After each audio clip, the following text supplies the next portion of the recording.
Hello, I'm Craig Constantine. Welcome to the Movers Mindset Podcast, where I talk with movement enthusiasts to learn who they are, what they do, and why they do it. My guest today is Anna Bezuglova. Welcome, Anna. How are you today? Hi, Craig. Thank you for having me. I'm My great. pleasure. Thank you. I've been saying lately, thank you for taking the generous leap of pressing, okay, when Craig reaches out and says, would you like to? There are many. The more that I read some of your blog posts and the more that I looked at your Instagram, that I found, ooh, there's a bunch of completely different conversations we could have here. So I always am a little nervous because I think where I start really kind of sets the tone for where we're going to go. So this is where I would like to start. You wrote a blog post, and I will link in the show notes, people. You can go read Anna's blog post. You wrote a blog post called Having a Practice.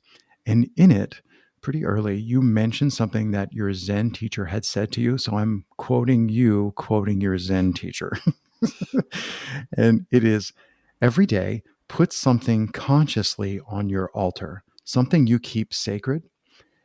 And when I read that, well, aside from the whole rest of the post, when I read that, it really struck me as yes, that's what I'm thinking.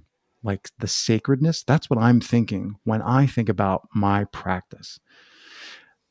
So I thought that'd be a really fun place to start to maybe ask you, is there a point where you realized that about practice? Like, did you always have a sacred practice, but you didn't know it?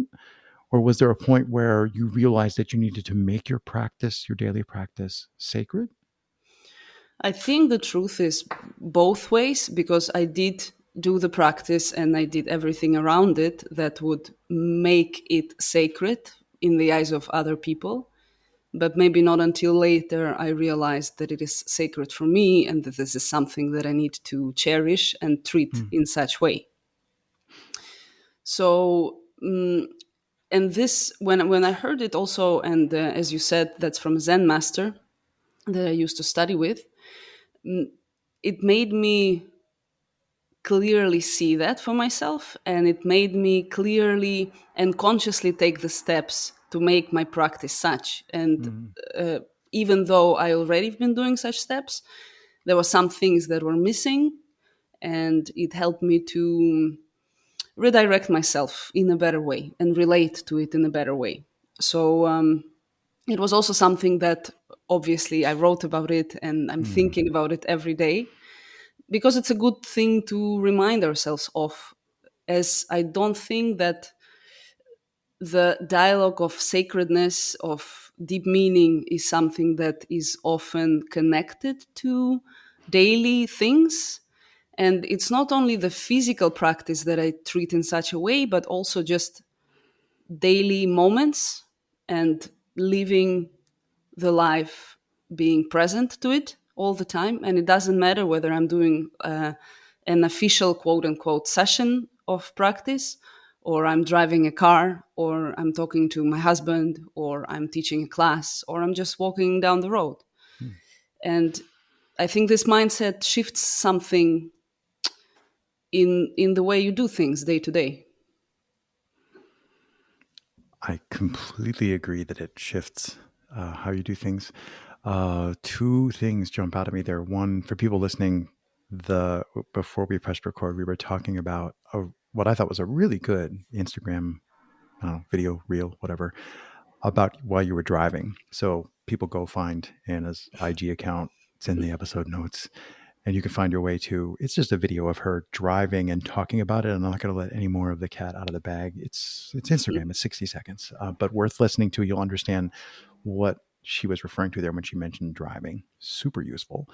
The other thing that struck me was you talked about things that were missing. So you said, oh, I asked my question and you're like, yes, both, Craig. You're not quite on the thing, but you mentioned there were things that were missing. So that suggests that you added things to your practice or your life that made your practice more sacred. I just noted that you mentioned that there was stuff missing. And the obvious question is like, what are some of the things that were missing that you added? It's not that something specific was missing. What was missing is my presence to these things and Mm, my treating of daily mundane activities as something important. And this is what I added to it. And that is the practice that is the hardest to maintain.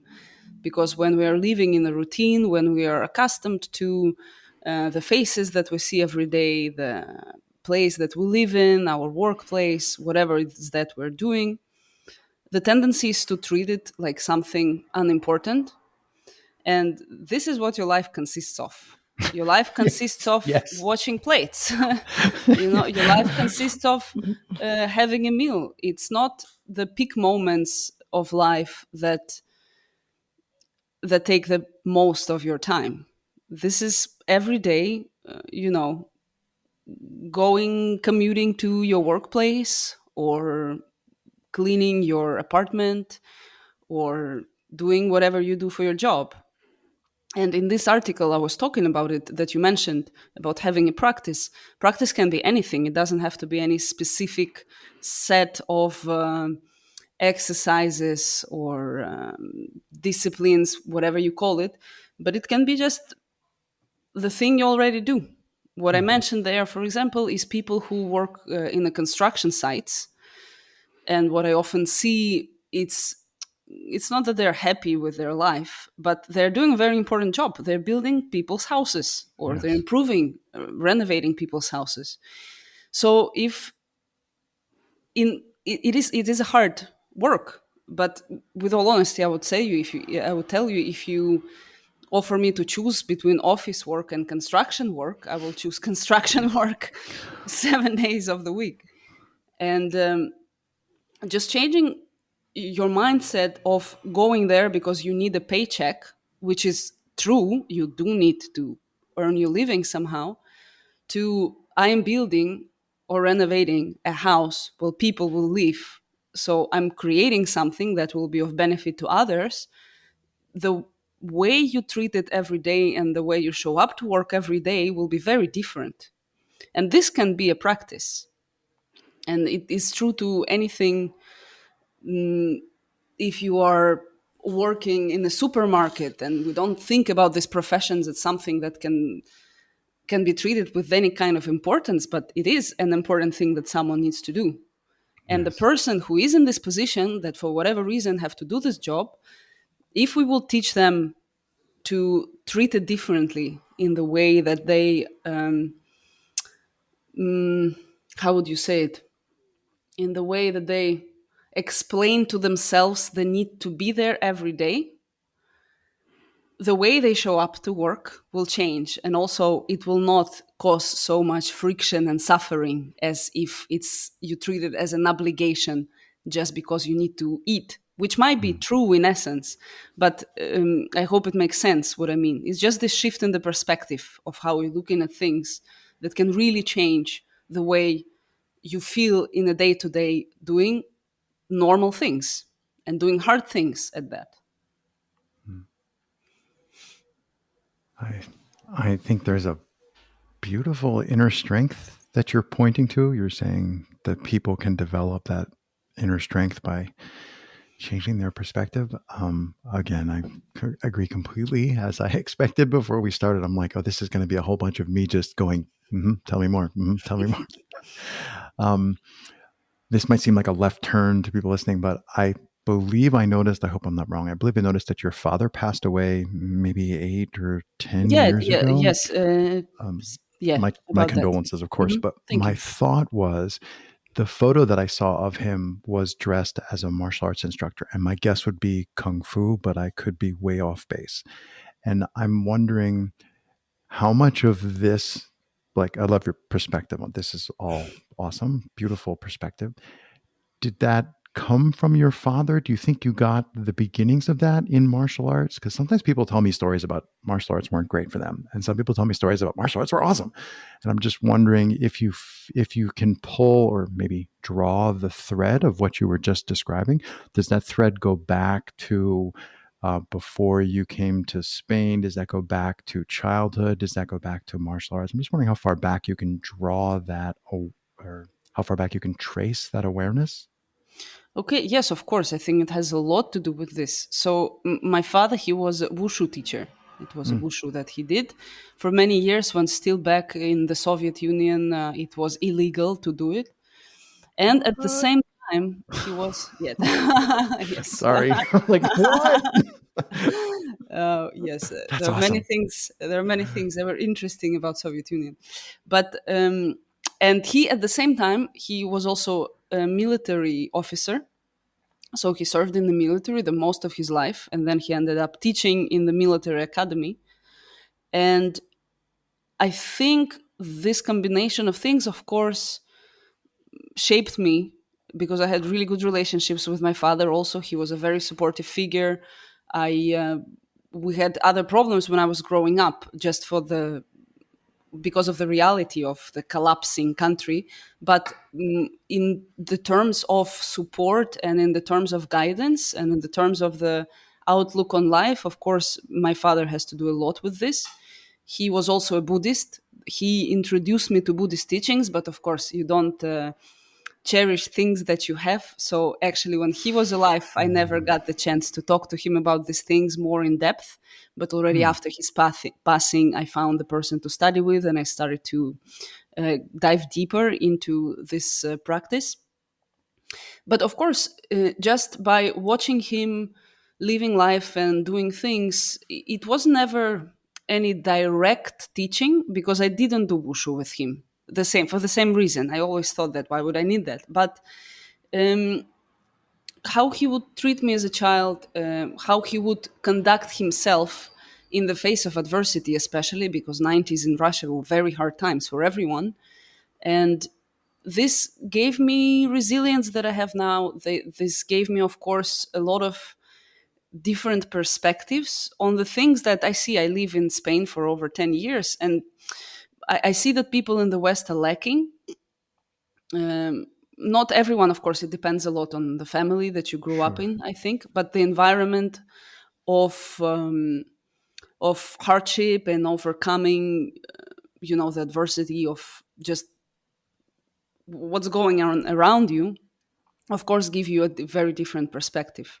So, of course, my father shaped me. My mother also, she's a very different person, but the interplay and the outlook on how my parents just conducted themselves, and they were doing things when we were children that we just saw and took for granted. But now looking back at it, I can say like, oh, okay, wow, it's actually quite impressive what they did there. But it leaves you, you normalize it because this is how your parents conducted Right. themselves, and they are your first and main example of an adult and of a human being. So of course, and I think it shapes everyone in one way or another. Sometimes it's we want to be the opposite of our parents, but still something Rebel. Right. something inside always stays because you are the conjunction of both. Hmm. That creates a completely different outcome, of course, as an individual, but you will always find the influences inside. We've been so far we've been talking a lot, well, obviously about you, and we've been Mm. talking about like your journey and snapshots of how you look at things. And I like to also try to imagine, okay, if people are listening, if they're not listening, they wouldn't know. If people listening want to go take action, I'm just imagining, how do you try to, oh, I don't know, do we say light someone else's flame, like the passing candle flames, or how do Mm. you spark in someone else the passion for this sacred practice? See what I'm asking? Like, if you Yeah. have a student who comes to you and says, I want to train with you, this seems to be like the primary, like, you're saying to yourself, if I could accomplish one thing with this student, I want to like spark this idea in them, because then it becomes a self generative process in them. Like, what are some things that you find help people pick up the idea, or maybe things that help them get started on creating their own sacred practice? Or Well, the main thing is you have to be an example for them. You have to have skin in the game and actually live by what you preach. Because people will see if you are not coherent in what you say and how you live your life. So I don't think anyone busted, can right? teach you anything if they see that you're a complete mess in what you're trying to show them. Mm, And this is the most powerful ignition point, I would say. And then you create a process. That's the task of a teacher. You need to recognize who's in front of you. You need to be able to read people to a certain extent. And the main thing is, if first of all, you cannot really motivate anyone to do anything. That's if it doesn't come from person, it's not gonna happen. So that's the first thing. So already, if people come, if they see you as an example, if they are attracted for what you are doing and how, then you can start the process, because it should imply certain level of trust. And by starting to create a very small steps that people can make, it doesn't matter how small they are. Sometimes they are so small it can feel humiliating to someone. You know, how we'll be doing this stupid little thing, but when you show them the steps and you dissect the path for them at the beginning, it's important to do, and they can actually see that they themselves are capable of achieving things, then it will ignite them by themselves. And that is the task of a teacher. But as I said at the beginning, being an example is the most important one. Like you said and you mentioned before, like, and I also expanded on this. Like, my father was an example for me. He never taught me anything specifically. There was never a moment when that I, of course, regret now not doing this. But there was never a moment when he said and he would, lay down his philosophy on me. But we had conversations, of course, that went deep. But the main thing for me was always the way that the person behaves. And you can also learn on their mistakes, of course. But what you need to do is to make your own. I had a flash of an image of there's a common thing like motivational posters, especially in the States. And then there's like a joke, which is demotivational posters. And there's one with like a sunset with a calm sea and a rusting hulk of a ship sticking up out of the water. And it says, "It could be that the purpose of your life is to serve as a warning to others." Which, when you said like you need to make your own mistakes and people might learn from that, I was like, oh no. I always said that it's a striking image when I see it in my mind. um, I, I'm well aware that this is often Craig driving and my guests are in the passenger seat. So I like to intentionally say like, okay, now that we've been talking for 17 minutes, is there anything that's coming up for you that you're like, oh, I wonder about, or things that you want to share, like what's going on in your mind if I offer you the steering wheel for a second? I mean, there are a million things that can be said. And as it's your show, so it's pretty normal that you would be driving it and you would be asking the questions that you're interested in. All right. What do you think if you so I don't know how often you teach, but it seems clear to me that you teach and you have regular students, and maybe you're also doing events. You have people who don't know you very well. They come in for, I call it like a single serving size. They meet you, they take a thing. What do you think those people get wrong about you? So your regular students and it's like people who only see you in that context, what do you think is something they get wrong? Well, first of all, I don't really do one-time events. It's very rarely that I do something that is not conductive to people becoming long-term students, because that's what I'm interested in, as that's what I want to do. People, I think better question will be, what can people say through your social networks? What they don't get. Remember I said we could have multiple conversations? I thought Yes. we might have a conversation about social networks, but keep going. Yes. So what people get wrong is that this is just what I teach is just some set of movements or exercises to gain some strength, flexibility. And what I really do is I'm trying to show people the way to take responsibility over their life. And I use movement as means for that, because that's the best way to address a person. You cannot really, if you're not experienced, pin down your mind with your mind. And this is something I talk about a lot. And in other podcasts, I also mentioned this. And that's an important basis of what I'm doing, is understanding that an individual consists of different categories of experience, whether it is cognitive, emotional, and physical, but all of them, they constitute a self, an individual, and they are inseparable, and they have to be thought of as a single unit, which is, I think, a very important part that people miss.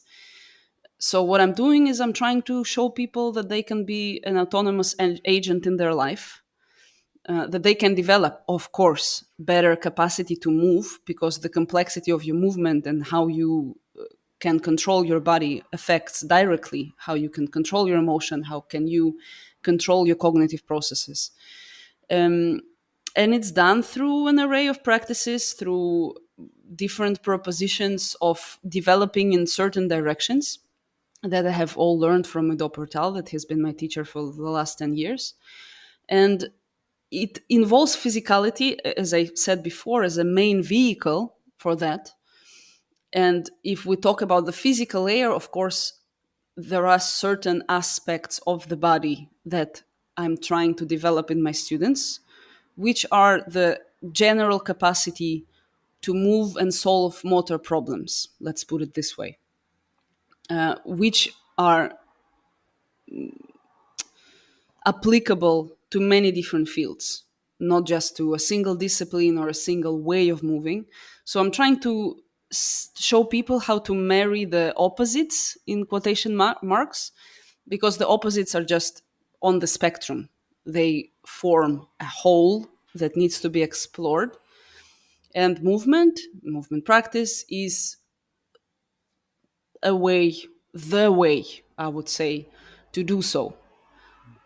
Just because it's rooted in physical reality, it's inescapable.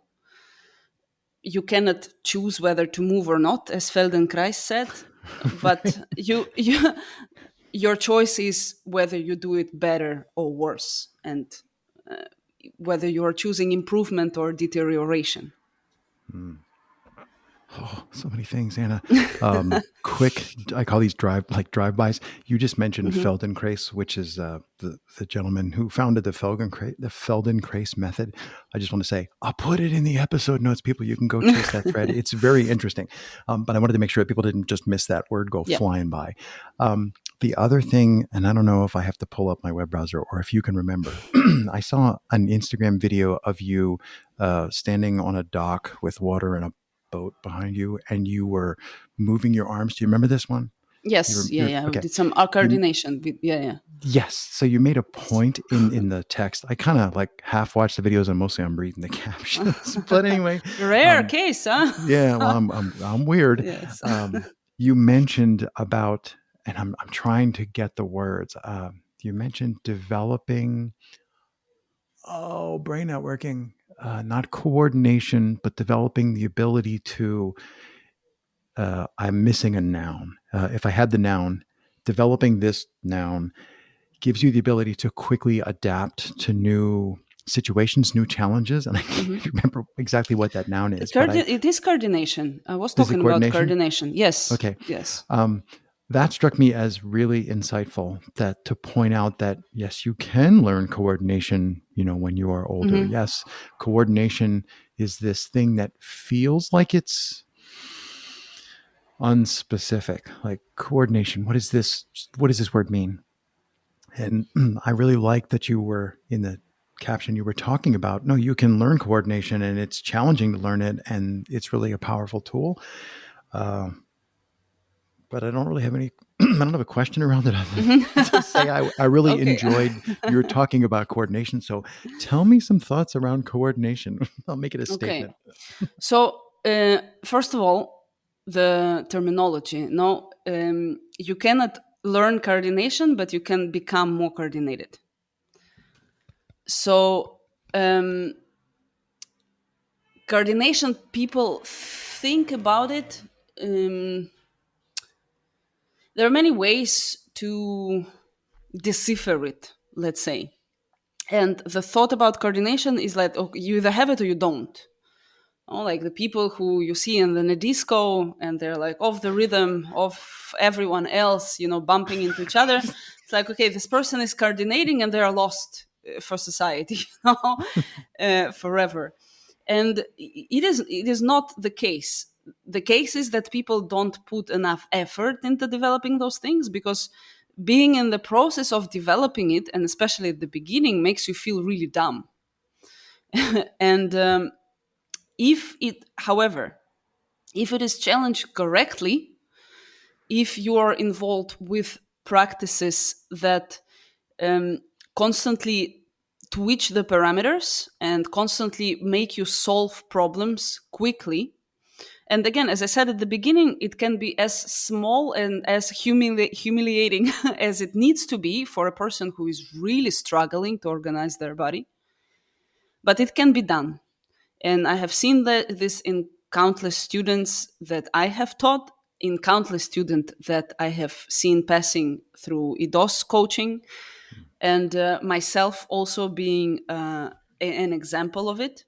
I What? wasn't the worst in coordination, but there are certain things. For example, object manipulation was always very hard for me. I couldn't even like throw one ball or catch one ball when I started.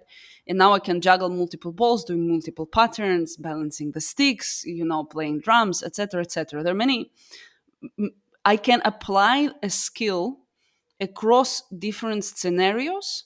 And whenever now, today, I find a new thing that I have never done before, my learning curve is much quicker than it used to be. Hmm. And with this process of constantly being exposed to solving these different riddles and learning the terminology about your body that is involved with this, it also has a lot to do with the rhythmicality, the coordination. I would say maybe 80% of being coordinating is having a good rhythm, understanding timing. Um, but it all can be developed. And this is an important thing for people to understand, because many drop, they throw the towel past certain age. It's like, okay, I cannot do it anymore. But then as you develop this general ability to be coordinated through going through this process, other things that might have caused you trouble doing, like, I don't know, playing football or dancing, at the party, suddenly you start having certain ability to be engaged with those things and you're becoming Yeah. successful in them. And a So certain amount of joy appears in exactly, the practice. exactly. So people, this is, you asked before how you ignite people, this is how you ignite them. When people see that it is possible and they see that actually their body is changing, they're being ignited. The problem is that people don't want to go through long processes. They want everything very quickly, unfortunately. But those who come, and like I have certain rules and demands for people who come to my school. There are no drop-in classes. People have to sign up and commit, because I want to create the conditions for them to actually experience the change in their Hmm. bodies. And those who come and those who put trust, and that's those who actually engage with these practices, they do come on the other side completely different. Oh, terrific. Um, if people listening, all three of them, if people listening um, are thinking like, "Ooh, I'm okay. I'm drinking the Kool-Aid. I'm on the team." Is there something that they can do? Like, if you're driving, don't do this. But if you're listening and you're actually like, "Okay, I'm going to press stop at the end of the show." What's something that they might try just like right away that might give them a glimpse of that? That's a really challenging question, I know, but Paying attention, that will be my answer to you. Mentioning Feldenkrais, that we already talked about again, um, that is what he was talking about, and the point that was missed by many people who are studying his work and are applying it somehow, that you know to first pay attention and develop the capacity to pay attention to what you're doing and how your body is positioned in space, to put it in the simpler terms. But then you need to apply it, and you need to pay attention to other things at other moments when you are engaged with your body, which is all the time. There is no activity in the world of phenomenon that doesn't involve the body. Nothing is can be separated from it. And this is, I think, a very important part for people to understand. And just simply paying attention to it is already a huge step to improving everything, coordination included. Terrific. Watching our time tick away, I hate to say it, but, and of course, the final question, 3 words to describe your practice. Change will be one word that I say. Because it's constant change and it's true to the reality of life and of the universe that we live on, that is constant changing. And through movement practice, you should be changing as well. If you're the same person that you were 5 years ago, you're not doing things right. And a second one and a third one. You have 3? 3 words. You don't have to have 3, but Okay. Consistency will be a good one that I think is important for people to remember. And awareness, which is related to the last point that we expanded on. I keep saying terrific because I mean it. Yeah, I. It never ceases to amaze me, although I probably should get over it. When I reach out to people and I don't overthink it and I just let the conversation go where it goes, it never ceases to amaze me the wonderful things that we discover. Thank you so much for showing up, taking the generous leap of like, I don't know who this guy is, but I guess I'll try it. And I have my work cut out for me for episode notes. I will put it, by the time people listening see it, I will have done all my homework. So I hope everybody else enjoyed it as much as I did. Thank you so much, Anna. You're welcome, Craig. Thanks for having me.